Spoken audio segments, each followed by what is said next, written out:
அனைவருக்கும் வணக்கம். நான் என்ன சொல்றேன் அப்படின்னா, ஒரு ஒரு 40 மினிட்ஸ் போதும் அவங்களுக்கு.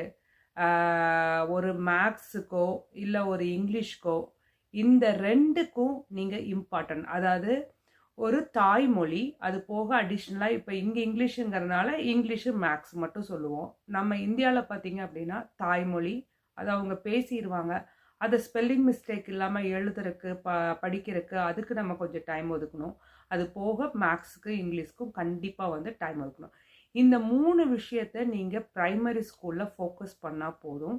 ஏன்னா இது ஸ்ட்ராங் பண்ணீங்க அப்படின்னா, செகண்டரி ஸ்கூல்ல அவங்க போய் மத்த சப்ஜெக்ட்ஸ் படிக்கிறக்கு இது அவங்களுக்கு ஹெல்ப் பண்ணும். ஸோ எல்லாரும் என்கிட்ட என்ன சொல்றாங்க அப்படின்னா, ரொம்ப கவலைப்படுறாங்க. என் பொண்ணு படிக்கிறதில்ல, பையன் படிக்கிறதில்ல, எப்ப பார்த்தாலும் விளையாண்டுட்டு தான்.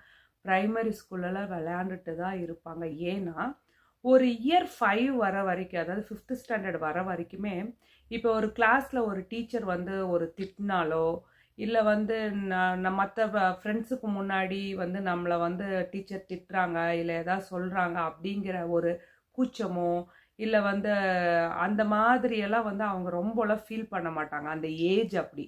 ஒரு செகண்டரி ஸ்கூல் வரும்போது தான் அவங்களுக்கு கொஞ்சம் இப்போ பசங்க பொண்ணுங்களுக்கெல்லாம் அந்த சேஞ்சஸ்லாம் நடக்கும். ஹார்மோன் சேஞ்சஸ் இந்த மாதிரிலாம் நடக்கும்போது, அப்போ அவங்க டீச்சர் அவங்க முன்னாடியெல்லாம் திட்டுனா கொஞ்சம் கூச்சப்படுறது, அவமானமா நினைக்கிறது, இந்த மாதிரியான விஷயங்கள்லாம் அப்பதான் அவங்களுக்கு தோண ஆரம்பிக்கும்.